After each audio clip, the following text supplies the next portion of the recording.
Hello, everyone, and welcome to our live stream for how to get the most out of your Resilience Agenda diary for this year. We're just going to wait another 60 seconds or so for people to come online. It's 8 o'clock in Melbourne and Sydney, 5 o'clock in Perth, and we've got people joining us from all around the world, London, Central Europe, and we really appreciate you taking time out of your day to be here with us. Just wanted to say thank you very much to everyone who's been such a great supporter of Resilience Agenda. We really value all your support for Resilience Agenda, and we can't wait to have a chat to you about what's happening today. We hope that everyone's had a great start to the year, and January is going to plan. I'm actually over in Switzerland here at the moment, and Europe's having a really tough time with the coronavirus. We've got lockdowns. I was due to fly out to Australia over the past, next week actually, but that's been delayed. So it's really exciting to be able to come online for our first webinar, and we really appreciate your time. We're also going to have a chat function, so feel free to enter some things into the chat. We'll stop here and there to answer some of your questions. And if you haven't got your diary in front of you already, you might want to grab it, but we'll have the presentation here that you can use as well. Feel free to grab a piece of paper as well, or however it is that you take notes. So my name is Hadleigh Fischer, and I am the founder and managing director of Resilience Agenda, and really keen today to cover just a bit about who we are. For those of you who might be new to us, we've got some wonderful people who have supported us for the last 4 years. Others of you might have only just heard of us for the first time. Just a very quick rundown on what mental fitness is all about and why our diary is supposed to be so special, and what makes it such a great tool for building mental fitness. You're probably wondering, well, maybe not you guys because you're actually our supporters, but a lot of people say to me, why use a diary anyway? Who uses a diary these days in the digital world? And I'd love to explain a bit about that. We'll run through the different sections. You might have had a look through your diary already, used it in January. I just want to give you some different ideas about how you can get the most out of it. I'll let you know about my organisational system, such that it is, and then we'll talk about what's next for Resilience Agenda. So we'll go for about 45 minutes. We'll have the opportunity to ask questions here and there. And yeah, let's get on with it. So for those who don't know much about us, Resilience Agenda is one of the world's leading and fastest growing mental health organisations. We've got about 25,000 supporters on social media. We've grown from Australia and now growing internationally, and I'm bringing the message to Europe. And our goal is to change the meaning of mental health. And mental health has a meaning, that is, being able to cope well with life, function and achieve your goals, hang out with family and friends in a way that's constructive. But unfortunately, mental health has come to mean something very opposite of that, which is anxiety, depression, suicide. These are certainly real and troubling conditions for those who experience them.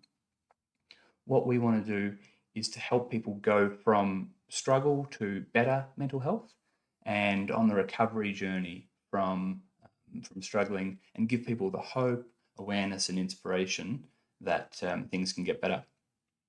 Why did I do this? Because I was traveling a few years ago, and I got 5 text messages when I got back to the hotel from family and friends who were in different periods of struggle in their life. And I was making a transition to Switzerland from Australia. I'm from Melbourne 4 or 5 years ago. And I said to myself, I just want to do something about this.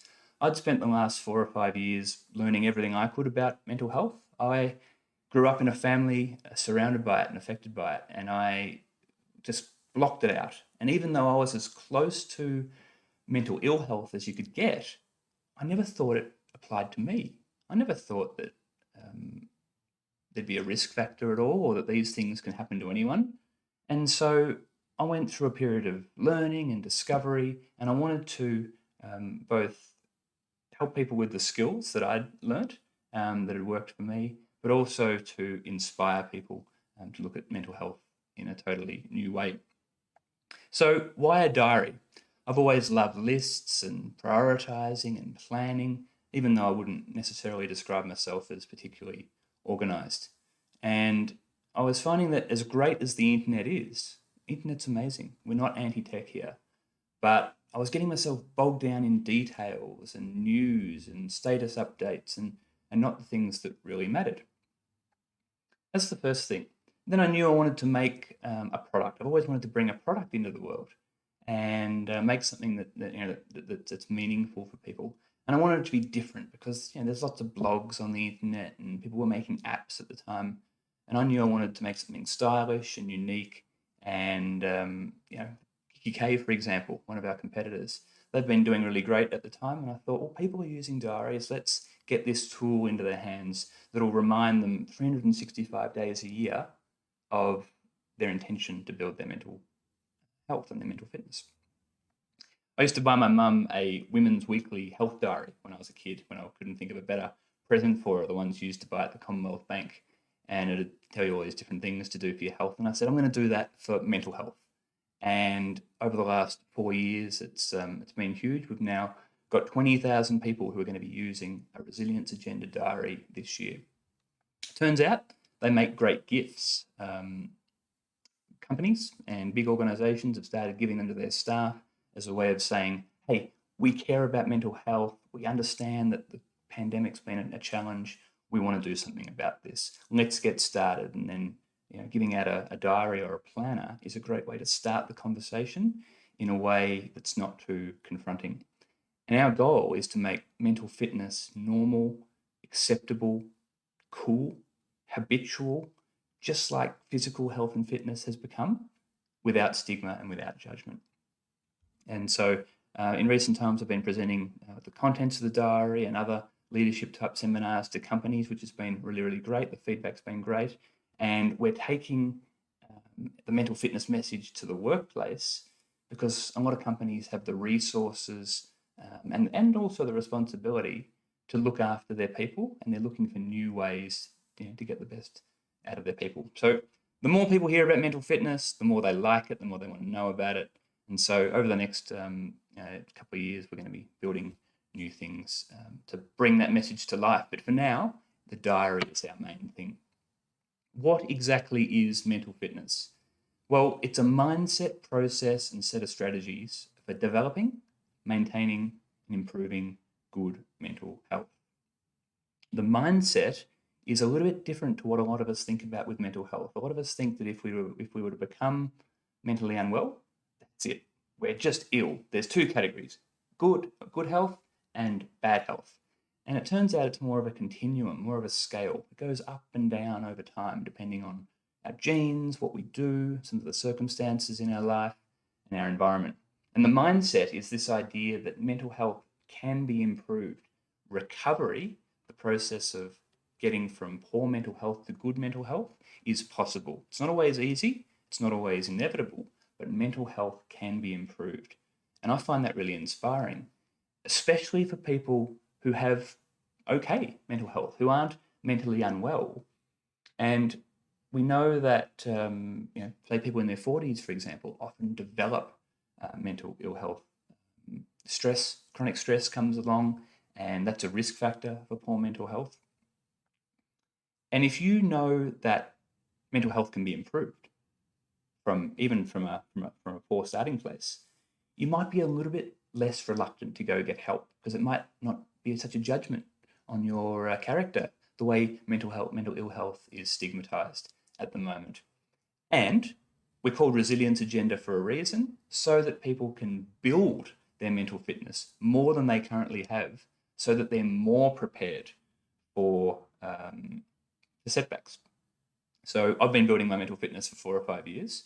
The pandemic's been tough, but it hasn't laid me low for long periods of time, partly because I've got that mindset that, well, I'm going to do things for my mental health. And I just find that so inspiring, and so do other people. The process draws on the parallels and the metaphor of physical fitness that so many of us understand. if you were to think about what you do for your physical health, you'd have a few ideas in mind. You might set some goals, you'd have a schedule, you'd have habits that support you, you might have a team or a coach. You might understand that you need to measure certain things and track certain things. You might have setbacks, you might have injuries. And so one of the things we're starting to use at the moment is this term mental fitness injuries, and the idea that not all mental ill health is the same. You might have a stubbed toe, equivalent of mental ill health, that might take a few days to get through. You might have a torn muscle, that might take a few weeks or a month, and you might need some treatment or some therapy there. Or you might need a longer term solution because your injury is more chronic. And it just helps us to really understand what can happen with our mental health. And of course, the strategies are the things that we think or do that impact our well-being, and then intentionally cultivating them and actually making time for them. And that's what the diary is all about, making time to put mental health into our schedule and at the forefront of our minds. And this is our toolkit. This is what you'll be able to read about in the diary. We're putting more and more about this into the new diaries that we're currently putting together at the moment. This is our core thing. And these are the 10 things that, well, there are many more than this, but the 10 things that we've chosen from science and from the research that make a huge difference to your well-being. The top line, movement, nutrition, sleep, connection, and mindset, are the things that will impact you whether you want them to or not. Do you move enough? It's a frontline treatment for depression, for example. If you were to go to the doctor would say, hey, try and get outside 3 or 4 times a week. And where the diary comes in is fitting that structure into your life. You may not feel like it every day, but in the diary, if it's in the diary, you're probably a little bit more likely to do it. We're learning more and more about nutrition. We had a lady called Felice Jacker on our podcast earlier in the year, and she talked about how the food we eat doesn't just impact the way we look and our weight loss. So often people try and lose weight and over 3 or 6 months give up and then give up on being healthy. But what she said is our gut health, it's not a fad at all. We can make big changes within 2 or 3 weeks to how we feel based on what we eat. And the big takeaways there are eat more fruit and vegetables and eat more whole grains like oats and bulgur and barley, those sort of things. Sleep is going to be the big one for the next 10 years. There's more and more research coming out about sleep and how that impacts our well-being, particularly our breathing as well. Connection. The pandemic has shown us that isolated people don't do well. And even before the pandemic, disconnection or loneliness was an issue. And so the thing about connection is it doesn't really, it's very hard to keep score of how well your connections are going. Your salary increases, your title, your bank balance, all these things are quite easily measured. How good your friendships are is not so easily measured. So very often we put them to the side. And part of the Mental Fitness Toolkit is about putting those connections into your diary. At 4 o'clock every Friday afternoon, I will see this friend or I'll call this friend, and making it a habit, something you put into the diary and something you build on. And then the mindset, we've all got attitudes, we've all got thoughts. This is basically what happens when we are, how we think. And of course, you've got the bottom line there, which is our workouts and our activities. They're the things that we try and integrate throughout the diary, throughout the year. There we go. Where are we? There we go. So, do we have any questions so far? Let's see what we've got here. Peter says, thank you so much for this live webinar. This is my second year using the diary. I love it. Thank you, Peter. I'm so glad to be here, says Natasha. Love your diary. My friends and network love the diaries. Hey, we love this great feedback. Please keep this coming. Lovely product, helps me greatly, keeps it going. Really impressive. Does anyone have any particular questions or from what we've covered so far? Well, feel free to put those in and we'll come back to them. But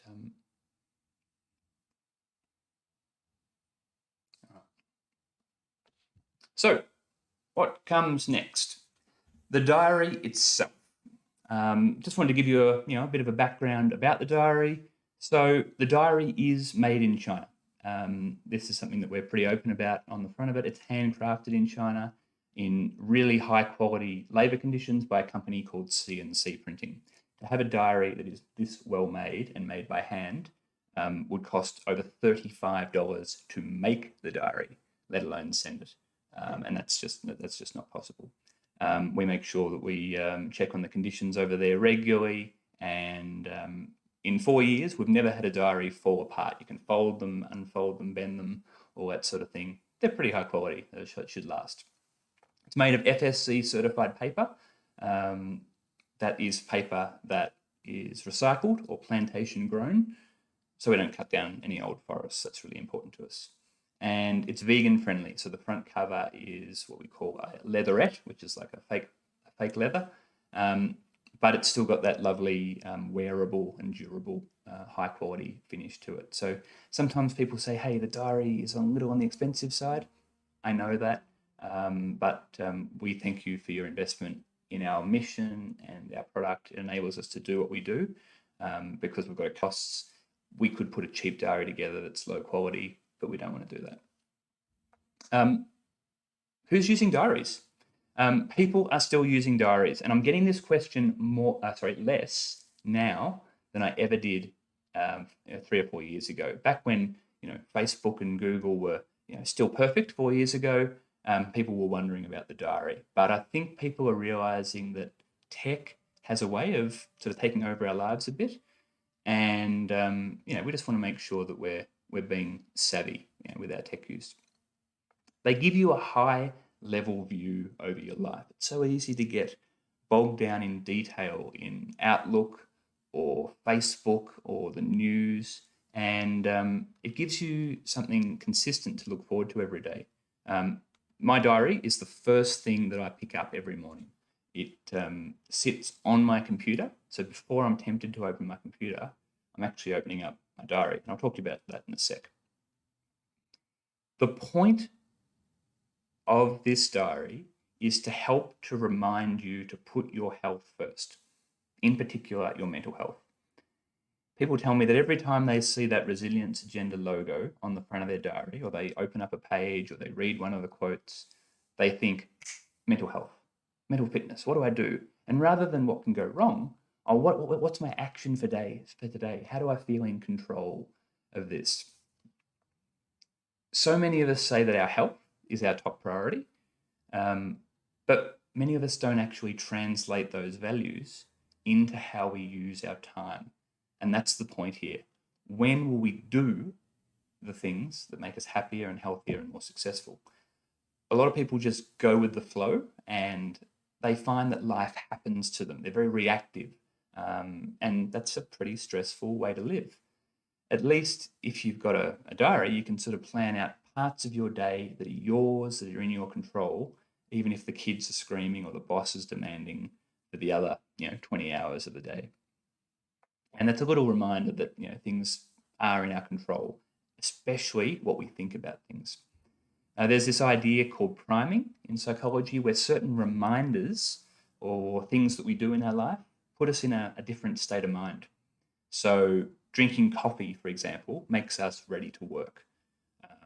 Watching a fast food commercial makes us hungry without us even realizing it. Playing with our smartphone makes us want to disconnect from the present moment and go off into the dark corners of the internet. And, well, our diary says to us, well, what are we doing for our mental health today? And how am I making the time to make that a reality? So keep your diary around, keep it by the bedside, next to the coffee machine. Make it the first thing you pick up before you even pick up your phone. I really like to spend the first 30 minutes of the day, or at least, or an hour sometimes, tech-free. Don't achieve it all the time, but if I know that the most important stuff's in my diary, the phone's just off to the side of it. So probably the most unique and recognizable thing about our diaries is what we call the monthly spread. And there are 16 of these. There's 4 at the start that sort of introduce Resilience Agenda, and there's 12 months throughout the year where we try and basically just give you smart basics. So we put a lot of time and effort into taking, what studies say and what comes out of the science journals and trying to put it into plain English and make it easy to understand. I think that's done quite poorly. But on the other hand, making it real and not woo-woo, and making it accessible for rational people, and especially males as well. A lot of men love our mental fitness ideas, and they wouldn't love the way those terms were positioned prior. We do update the content every year, and we're currently writing the 2022 diary now. It gets earlier every year. And it's a real balance between updating the content so that the activities and the ideas are fresh for our returning users, but also so that we're not going over the heads of people who are starting off for the first time. And it's a real fine balance there. A lot of people don't read a lot of non-fiction anymore. And a lot of what we read on the internet is not backed up by science. So we just want to give you these tools and ideas. If you can take 3 or 4 ideas away from our diary and use them in your own life or with your friends, the continuum, the OAR reframing model, whatever it might be, it's a worthy investment. And so we're really grateful that so many people, find that true meaning of mental health from what we do. The Make It Happen steps. These are monthly goals or ideas that somehow relate to that month's theme. And it's a great idea to put those into your monthly calendar and then your weekly calendar as a thing to focus on. We've just gone through the New Year's resolution season, and already I've broken 2 or 3 of my New Year's resolutions.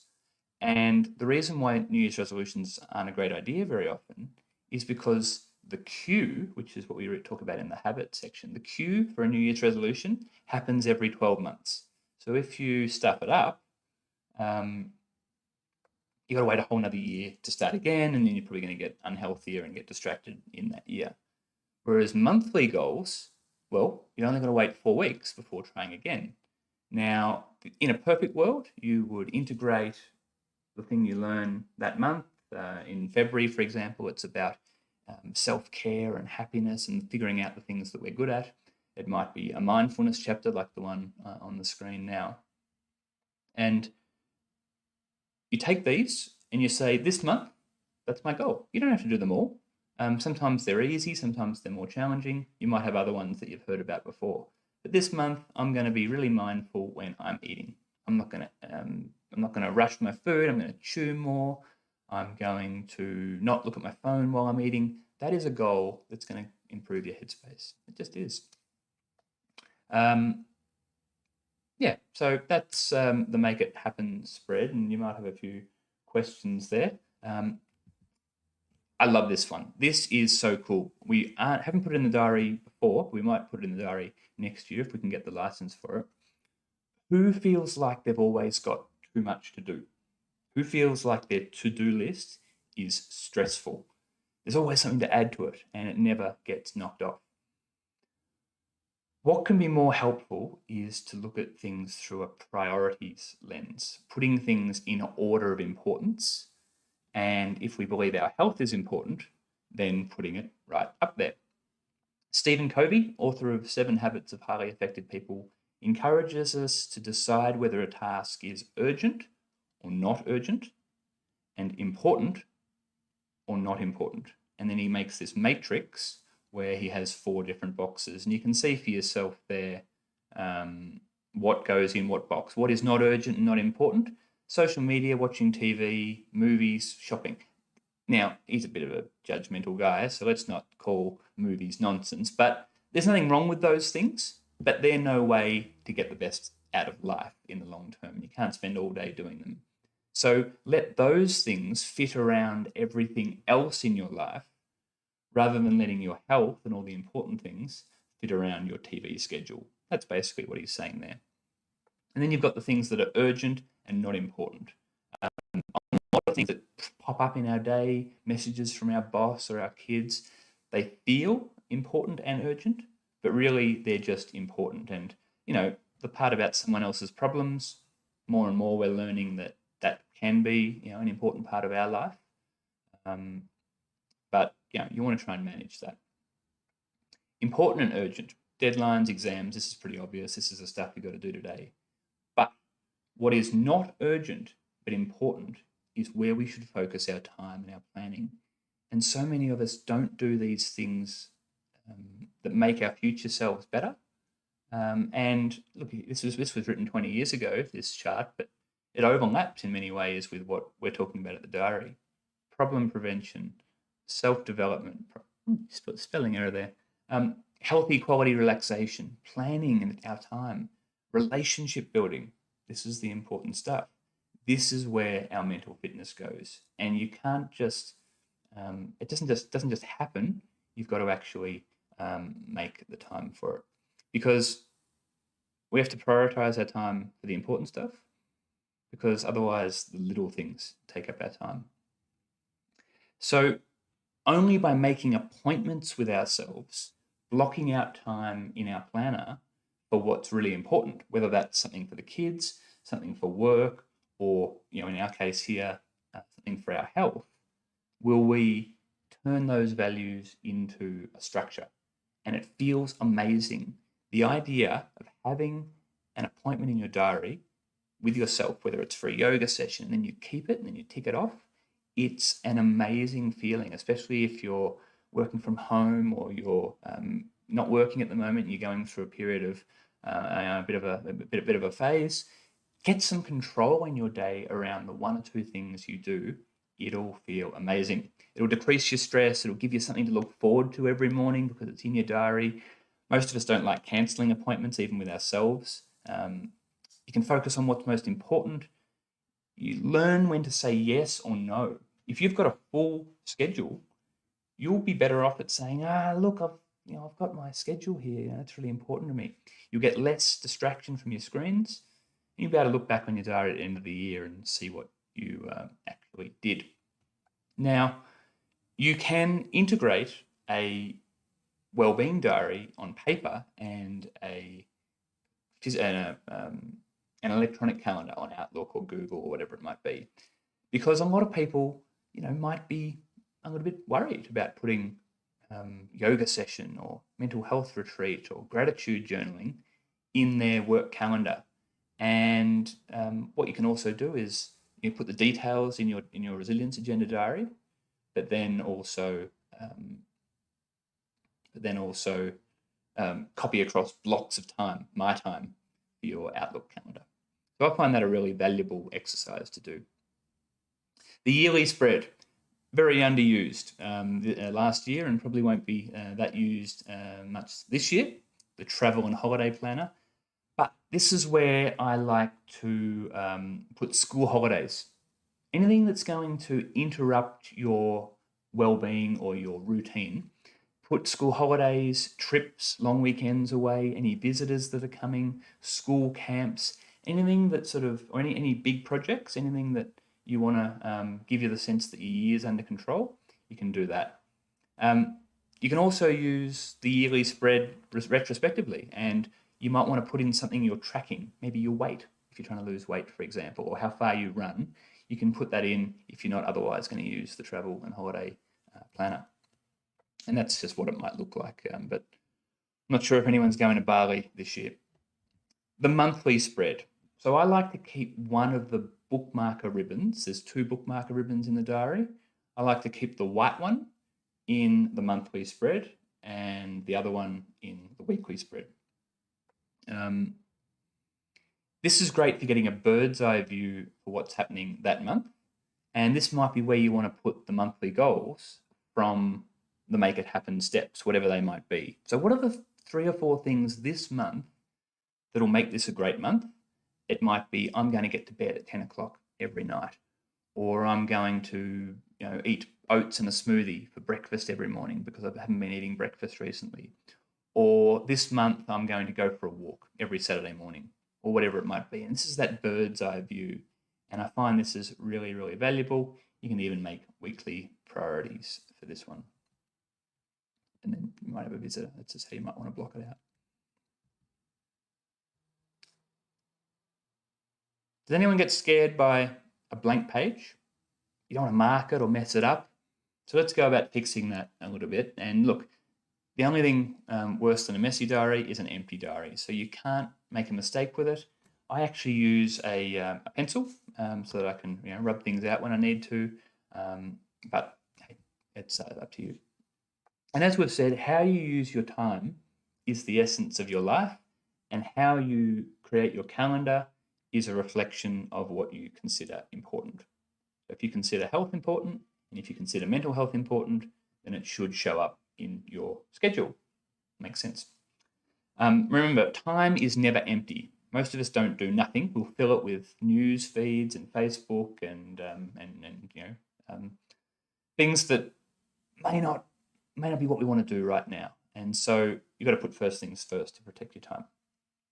I like to have a weekly planning session, sometimes on a Friday afternoon when I'm finishing off the week, so I can go into the weekend without worrying about what's on next week. I've had a look at all the different calendars, put them together, put my wellbeing activities, my mental fitness activities into the diary for the week ahead. I've put my key meetings and key social gatherings in there, and then everything else goes in the Outlook calendar. Use a pencil, pens, or a highlighter to color code important events. And you might like to use, my method is to use yellow highlighter for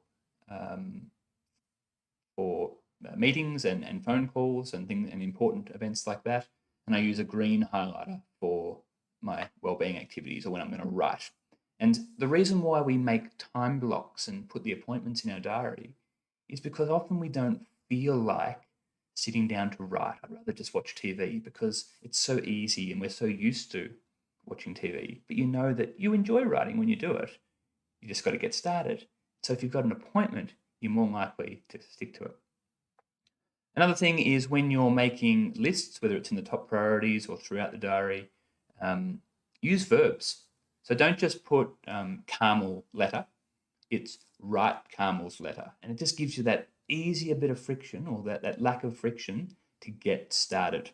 When we have to think, it helps us procrastinate.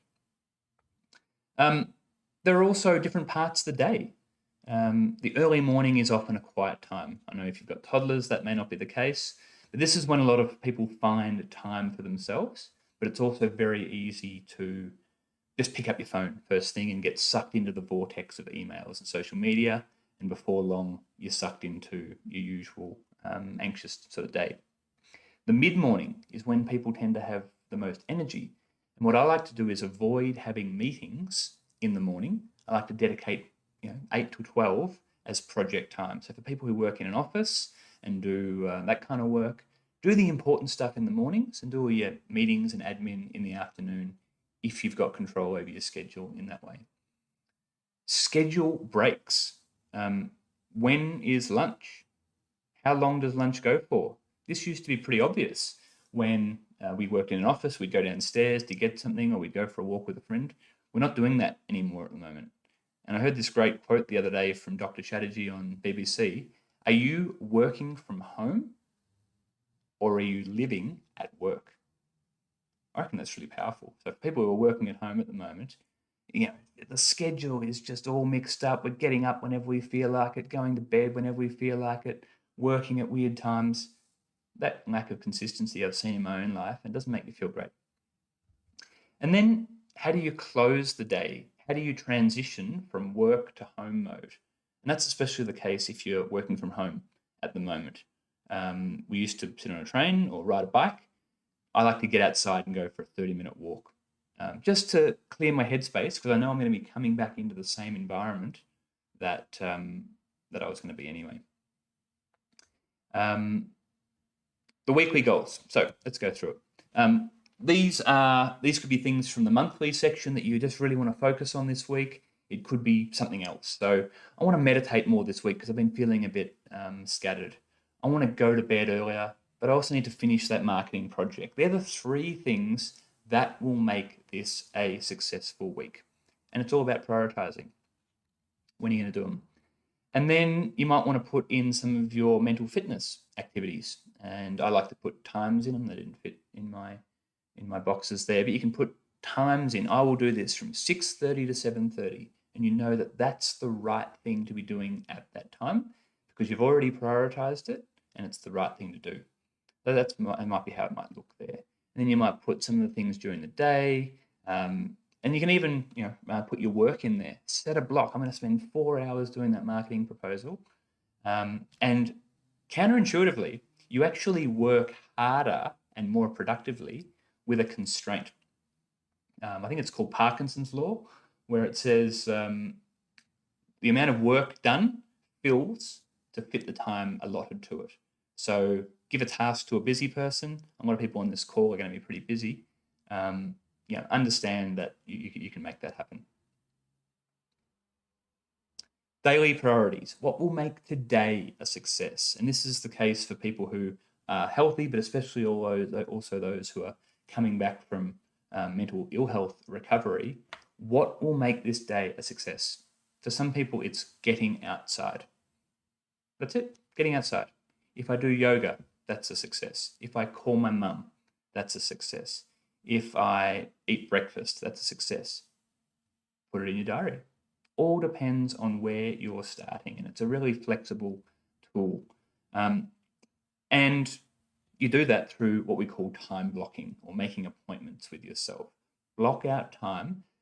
Some people like to block every hour of the day together so that it's really overlapping. I don't like that approach. I like to leave a little bit of flexibility and gaps there, but it's totally up to you.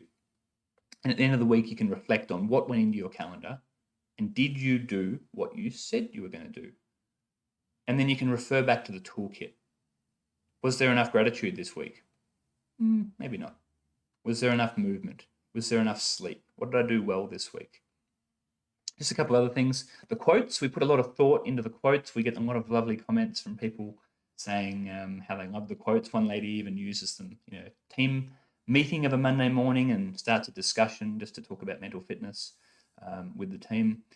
They're not meant to be, you can do anything, let's all be happy quotes. They're supposed to be inspiring and real and a bit insightful.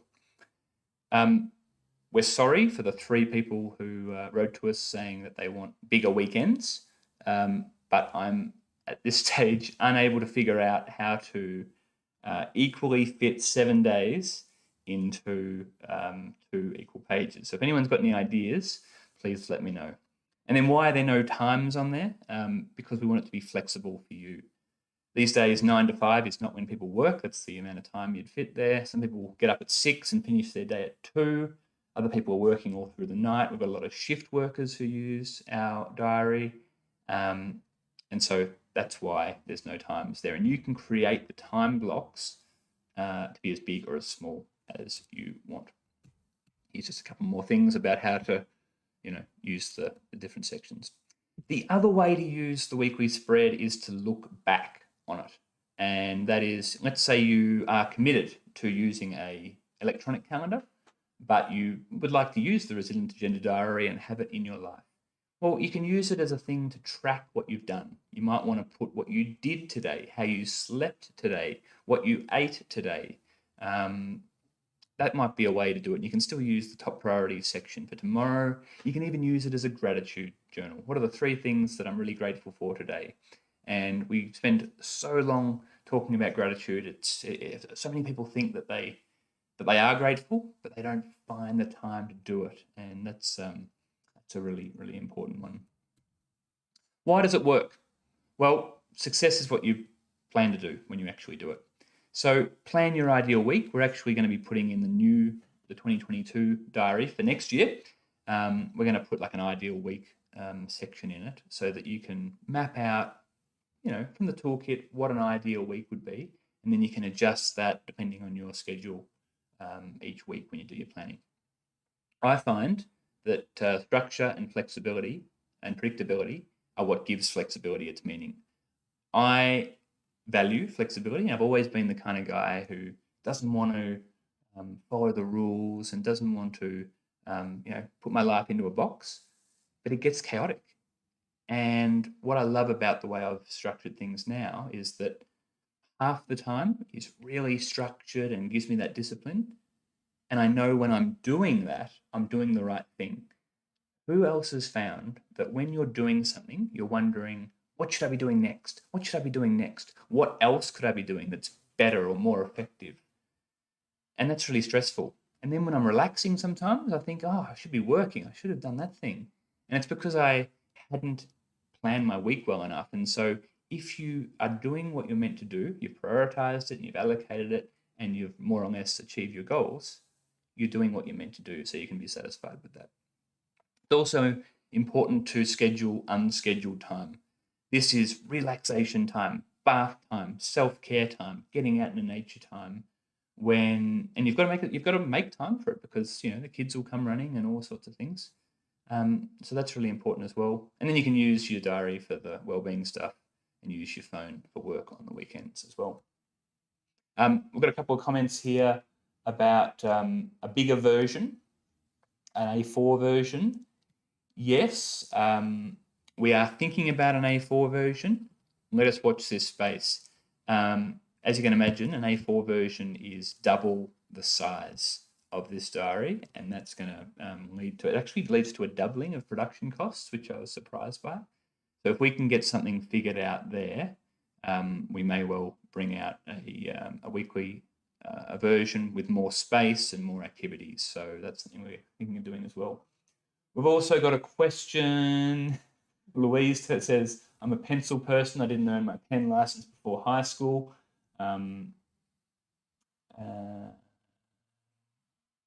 Natasha, I've got some ideas. Ooh, there you go. Natasha, I think you have emailed me before, so please get in touch again. How can retired people maximize the use of the diary? Well, all those things from the toolkit, retired people do them as well. So go through the toolkit, read through the sections, read ahead. When are you going to have breakfast? When are you going to catch up with your kids? When are you going to connect with your neighbours? When are you going to go for that walk? When are your medical appointments? Just put it all in there, and it gives you that control over your day because, sometimes, not all retired people, but elderly people sometimes, don't fill their days. Obviously, they've got less energy, but at the time, so I've noticed this with my mum, for example. She loves putting things into her diary and looking forward to catch up. So even if it's just a catch up once a week, she'll be talking about it all week because it's sitting in her diary and she's got big writing there. So that's really nice. All right, what else?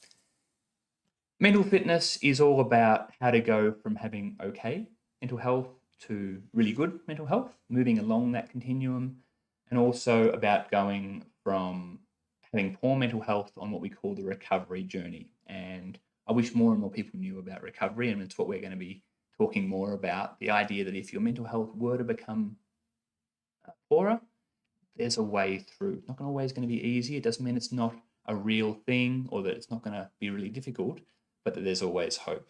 And what we like to put in the back of the book here, support services, and the poem that's a really inspiring one. I think we need that now with COVID. So sometimes people don't want to search these things on their computer or get Google to search the algorithm. When you're typing in support services, especially if you're using a shared computer. So you've got these there if you want to be confidential. Don't wait till it's too late with support services. That's the first thing. Sometimes we have mental health injuries.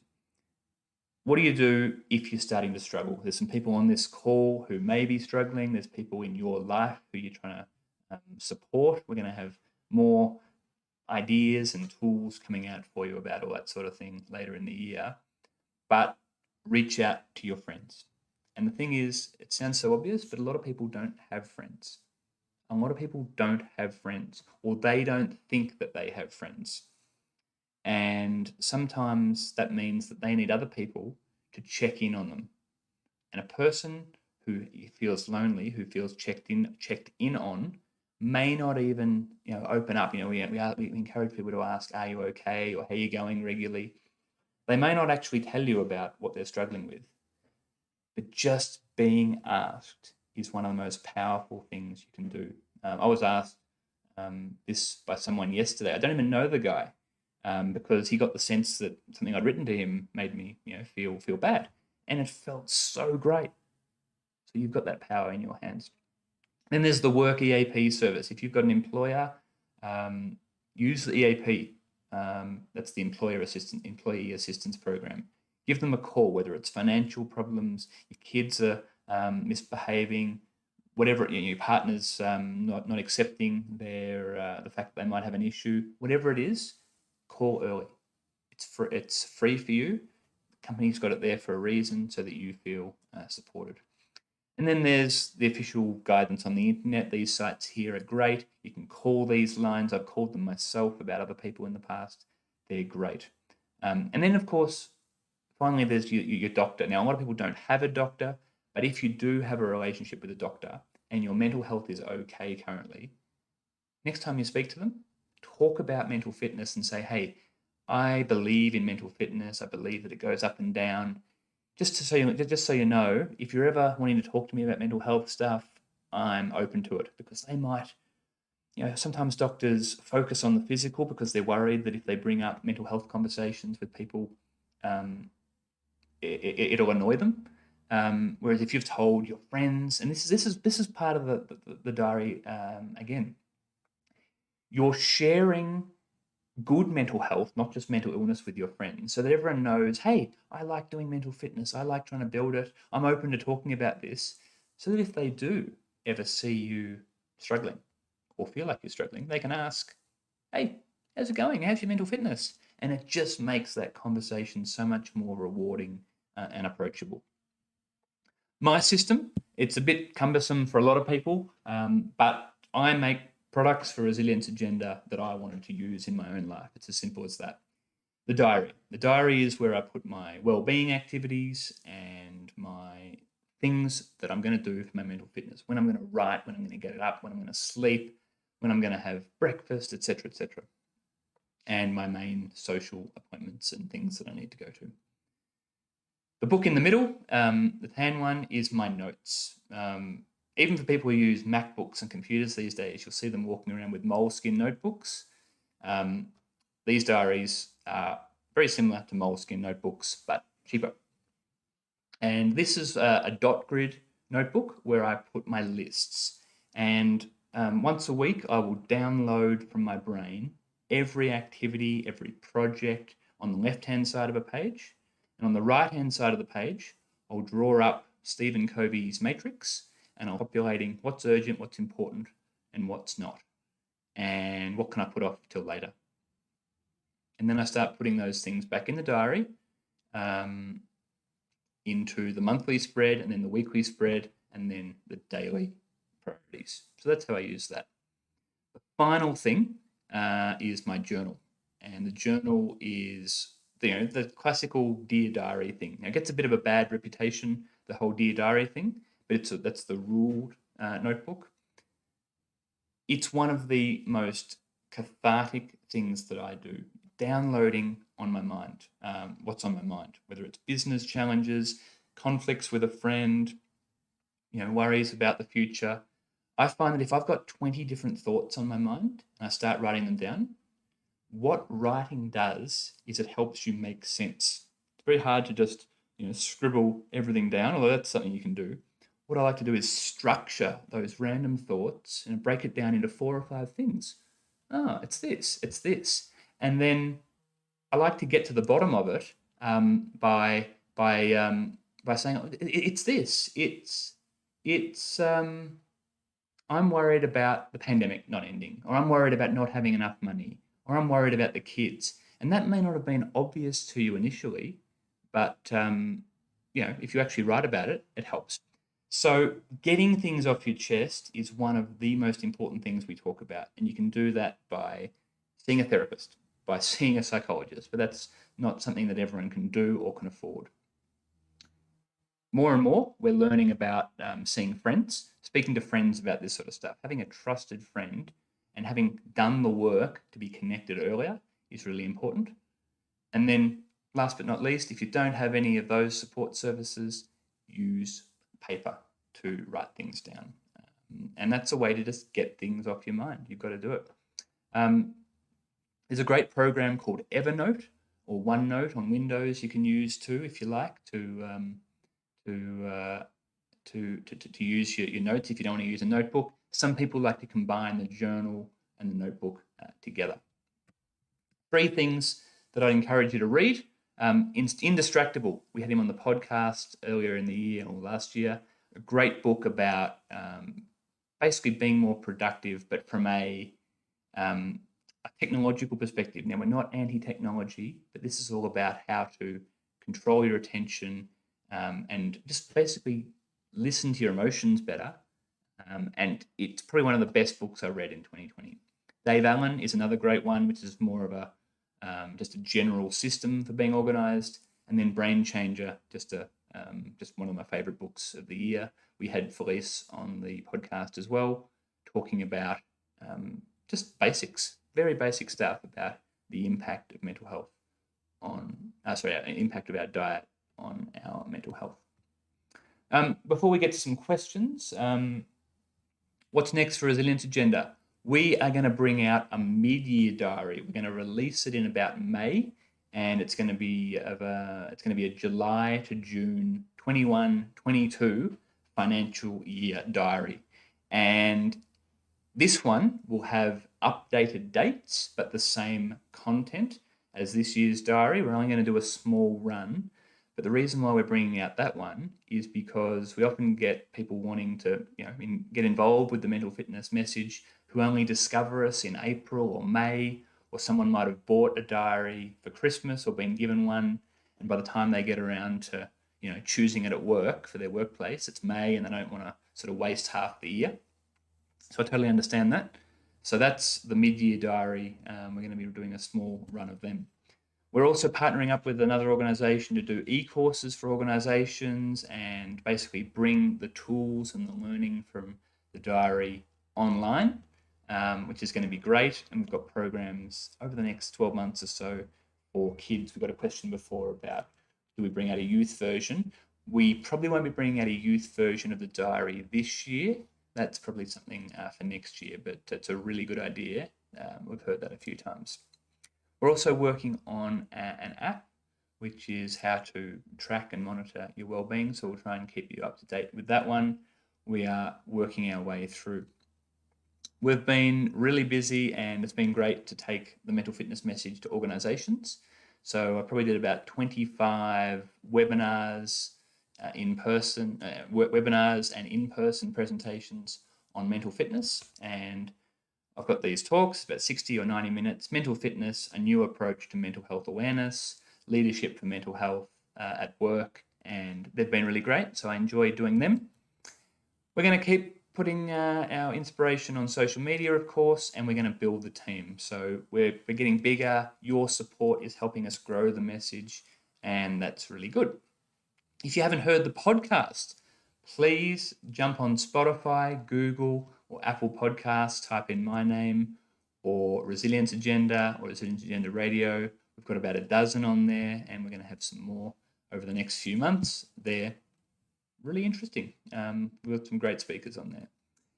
For those of you who are on the call now, we also brought out last year, it wasn't, we didn't promote it too heavily, but we brought out some coffee during the lockdowns in Melbourne. We all love our coffee, and it wasn't possible to get those coffees anymore. And we called it Connection Coffee. And basically it's an opportunity to give a gift, just like the diary, talks about mental health, mental fitness on the back. That little label is all about mental fitness. It gives you a lead to a website or a link to a website, and talks about why connection is important. And people bond over a coffee. That's the whole idea. I'll give you a coffee. We'll introduce the topic of mental fitness. We'll have a chat about it. Who knows where it goes? That was the idea. And so we never actually do discounts because we don't need to. We sell out of all our stock every year. But just for you guys, there's about 130 people online watching us today, which is great.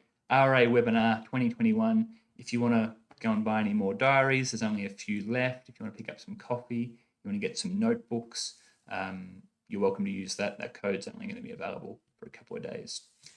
So let's go to the questions. So please, comments, questions here.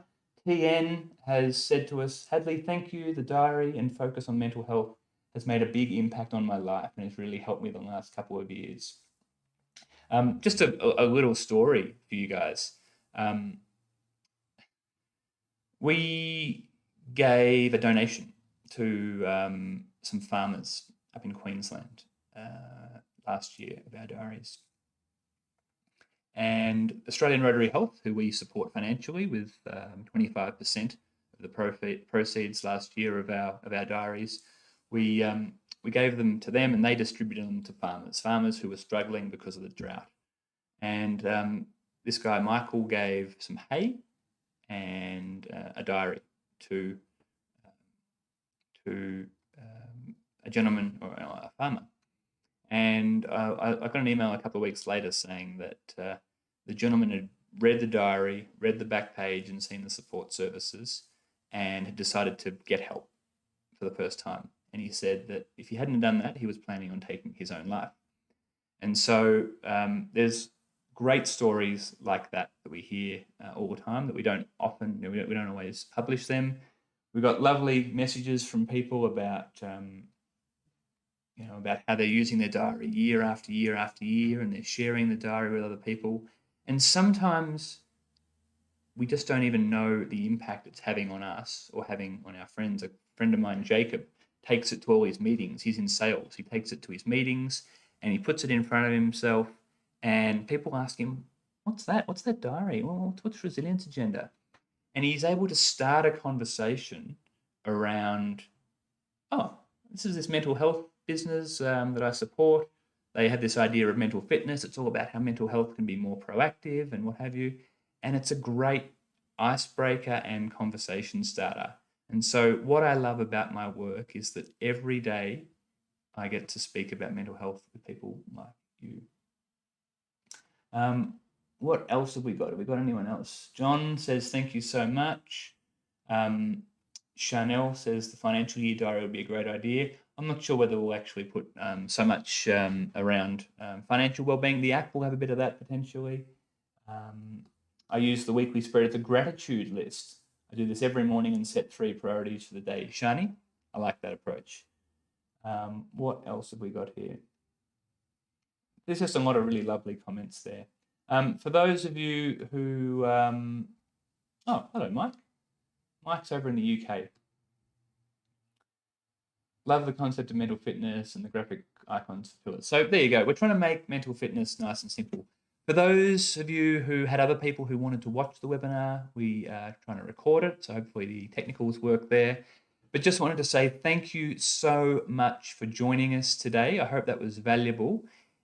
Write us an email at letstalk@resilienceagenda.com if you want us to do more webinars, more things online, go into deep dives on the different elements of the toolkit. If that's what you want, let us know, because we've got a lot to do and we love building things for you. But mostly, thanks for your support. Thanks so much for your time, and we can't wait to stay in touch with you throughout the year. And we thank you so much for your support. Thank you so much.